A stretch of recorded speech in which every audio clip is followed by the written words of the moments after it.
पढ़ी लिखी महिला होने के बावजूद अगर हमें ये नहीं देख सकते कि पढ़े लिखने के कितने हमें फ़ायदे हैं और हम उस अंधविश्वास की कुरीतियों में जा रहे हैं ना, तो समझो हमारे बच्चों का भविष्य खतरे में है।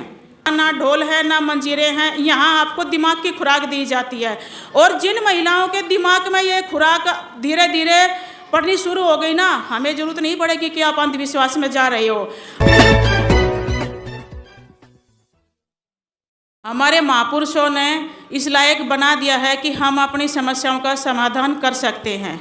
क्यों कर सकते हैं कि जैसे भारत का संविधान लिखा हुआ लोकतंत्र है, ये भारत की मतलब हमारे महापुरुषों की देन है। और जब भारत का संविधान नहीं लिखा गया था, उससे पहले या जब महिलाओं को शिक्षा नहीं दी गई थी, उससे पहले आप सब लोग इतिहास उठा कर देख लो कि महिलाओं की जो दुर्दशा थी ना, बहुत बेकार थी। तो मैं छोटी सी एक कहूँगी कि जैसे कहते हैं कि महिलाओं का उद्धार अगर कलश उठाने से होता या मंदिरों में जाने से होता, तो आज संविधान की ज़रूरत और लोकतंत्र की नहीं पड़ती, और ना ही माता सावित्रीबाई जैसी लेडी सामने आती। क्यों? क्योंकि ज्योतिबा फुले जी ने जब महिलाओं की समस्या को देखा कि इतना बुरा हाल था महिलाओं, क्योंकि पहनने को वस्त्र नहीं थे, खाने को अन्न नहीं था, और महिलाओं की स्थिति तो बहुत बुरी थी। और आज सब देखो कोट पैंट अब हम जो मर्जी पहन सकते हैं, क्योंकि वो हमारे ही महापुरुषों के संघर्ष का नतीजा है। जैसे कि माता सावित्रीबाई फुले, जैसे हमारी संतोष आंटी बता रही थी कि जब वो घर से निकलती थी तो गोबर कीचड़ उनके ऊपर इतना अत्याचार हुआ, उसके बावजूद भी वो अकेली महिला डटी रही। क्यों डटी रही? कि कहते हैं ना कि एक इंसान अगर परण कर ले तो वो कुछ दिन अकेला चलता, लेकिन कुछ लोग उसको पागल कहेंगे, कुछ कहेंगे, लेकिन धीरे धीरे समझ आएगी। तो उनको समझ आती है कि हमारी संस्कृति का, तो महिलाएं आज जो हमारे जितने भी महिलाएं बैठी हैं, तो वो भारत के संविधान ने बाबा साहब ने हमें इतना लिखित रूप में दे रखा है, लेकिन उसके लिए हमें सक्षम होना पड़ेगा। माता सावित्रीबाई के बलिदान को हमने यूं ही नहीं जाने देना चाहिए, क्योंकि आज महिलाएं शिक्षित होकर क्या कर रही हैं? उन पाखंडवादों में जा रही हैं जिन्होंने हमें कुछ नहीं दिया। और आज महिलाएं हमारे मतलब हमारी संस्कृति जो है महिलाओं की, वो अनपढ़ों के जैसी हो रखी है, पढ़ी लिखी होने के बावजूद भी।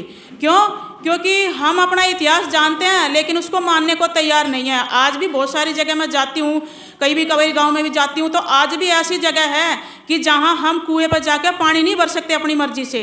इंतज़ार कर सकते हैं किसी का आने का कि कोई आएगा हमारे मटके में पानी डालेगा तब हम लेके आते हैं। तो ये बहुत बड़ी विडंबना है।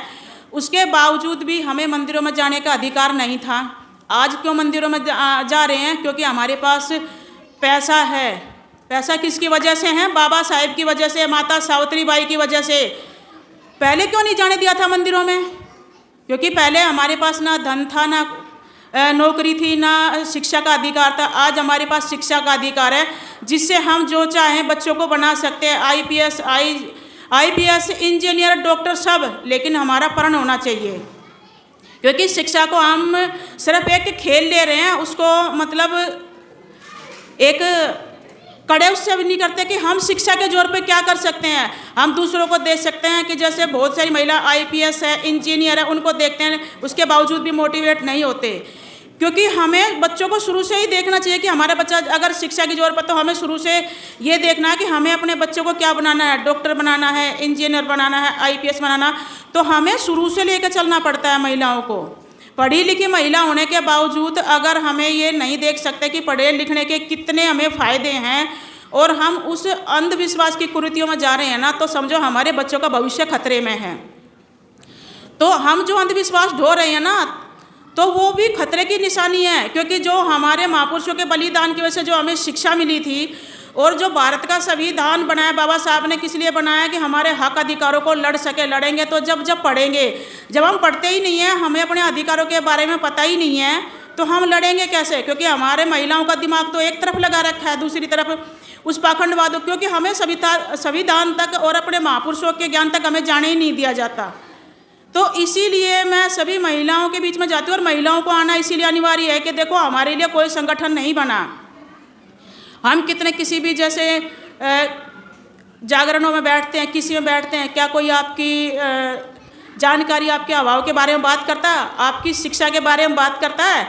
आपके बच्चों के नौकरियों के बारे में बात करता है? कुछ नहीं करता। सिर्फ वहाँ कहते हैं कि आप पूरी रात यहाँ बैठो, ताली बजाओ, ढोल मंजीरे बजाओ और खूब मस्ती में नाचो और उसके बाद घर जाकर सो जाओ। ये कहते हैं कि आपको सब कुछ यहाँ से मिलेगा, लेकिन सब कुछ हमें मिलता है संविधान की वजह से। अब हम सब देखो, फ़ोन सबके पास है और जगह जगह देखते हैं कि बाबा साहेब की मूर्ति हर जगह तोड़ी जा रही है। क्यों तोड़ी जा रही हैं? कि एक अकेले बाबा साहेब है कि जिसने पूरी नारी जाति का जो है ना एक ऐसा संविधान के माध्यम से दे दिया कि अगर ये महिलाएं जागृत होंगी तो पासा पलट सकती हैं। क्योंकि औरत जो है ना बहुत अंधी खोपड़ी की होती हैं, ये हकीकत बात है। हम भी औरत हैं, क्यों हम भी आप ही की तरह इस अंधविश्वास में थे। लेकिन जब हमने इतिहास पढ़ा ना कि हमारे साथ क्या क्या होता था क्या नहीं, तो आज मैं यहाँ हूँ और ये भारतीय संविधान की देन है, भारतीय समाज निर्माण संघ की देना। सॉरी, क्यों? क्योंकि ये भारतीय समाज निर्माण संघ के जो संगठन है वो महिलाओं को लेकर आगे चल रहा है और हमारी महिलाएं निकलती नहीं है घरों से। क्यों? क्योंकि देखो, यहाँ ना ढोल है ना मंजीरे हैं, यहाँ आपको दिमाग की खुराक दी जाती है। और जिन महिलाओं के दिमाग में ये खुराक धीरे धीरे पड़नी शुरू हो गई ना, हमें ज़रूरत नहीं पड़ेगी कि आप अंधविश्वास में जा रहे हो। आप खुद सोचोगे कि जब हमारे साथ इतना अत्याचार होता था, पहनने को कपड़े नहीं, झूठा हमें अन्न दिया जाता था। जब भी मैं कभी कभार जाती हूँ तो अपने महापुरुष जैसे बुजुर्ग उनसे सुनती थी ना, तो हमें बड़ा अचंभा होता है। क्योंकि वो जो आज हम अच्छे तरीके से पूरे उसमें हैं, मतलब अच्छा खा रहे हैं, पी रहे हैं, पहन रहे हैं, लेकिन हमने वो चीज़ नहीं देखी। लेकिन हमारे जो बुजुर्ग हैं उन्होंने देखी थी। पूछती हूँ तो कहते हैं कि जब पत्तलों में खाना मिलता था, पत्तलों की जूठन से हमें खाना मिलता था, तो सोचो हमारी जो दयनीय स्थिति होगी क्या रही होगी। तो उस स्थिति से निकालने वाले बाबा साहब ने, कहते हैं ना कि बाबा साहेब ने मंदिर के दरवाजे इसलिए खुलवाए थे कि देखो इसके अंदर कुछ नहीं है, सिर्फ ये पत्थर की मूर्ति है, ये आपको कुछ नहीं दे सकती। जो आपको दे सकता है आपकी समझदारी, आपकी शिक्षा और आपकी जानकारी दे सकती है। तो कहता है जो संविधान ना हमें सारे हक अधिकार, लोकतंत्र कहते हैं ना, लोकतंत्र आज ये लोकतंत्र की ही देन है जो हम यहाँ आपके सामने अपनी बात रख रहे हैं, आपको समझा रहे हैं। क्यों समझा रहे हैं? क्योंकि महिलाएं जानबूझकर तो नहीं करती, लेकिन जो जानती हैं वो यहाँ हैं, जो नहीं जानती उनको बताया ही नहीं गया। क्योंकि हमारे घरों में भी जो बुजुर्ग हैं वो भी नहीं बताते। उनको बताना चाहिए कि हमारा जो पहले का जो टाइम था वो कैसा है और अब कैसा है। हम बेटों को तो बोल देते हैं कई बार कि भाई बाहर टाइम बेटा मत जाओ, लेकिन बेटियों को बोलते हैं कि टाइम ज़्यादा हो गया आप बाहर मत निकलो। क्योंकि हम बेटों को कहते हैं कि बेटा टाइम ज़्यादा हो गया आप बाहर मत निकलो। बेटों को भी तो रोकना चाहिए ना, क्योंकि जब बेटियों को रोकते हैं तो बेटों को भी रोकना चाहिए कि हो सकता है कि बहुत सारे जो कर्मकांड हो रहे हैं वो कम हो जाए। लेकिन आप देखते हो कि हिंदू मुस्लिम चारों तरफ हो रहा है कि जैसे अभी कल भी इसी चर्चा हो रही थी कि अम्बेडकर, तो ये अम्बेडकर ही हैं एकमात्र जो गरीबों के, जो SC ST OBC का जो कहते हैं ना कि असली भगवान है। क्यों डरते हैं वो? क्योंकि इसीलिए बोलते हैं कि जब वो मतलब पार्लियामेंट में खड़े होकर बोल सकते हैं कि बोलते ना कि अम्बेडकर कि मात्र एक अम्बेडकर ही ऐसा है कि जो पासा पलटवा सकता है। तो ये अम्बेडकर का भय देके हमें डराना चाहते हैं, लेकिन हमें डरना नहीं है और कड़े नियम से। क्योंकि जैसे हमारे जो बच्चों की शिक्षा रोजगार है वो हमें बचाना है, वो संविधान के माध्यम से बचाना है।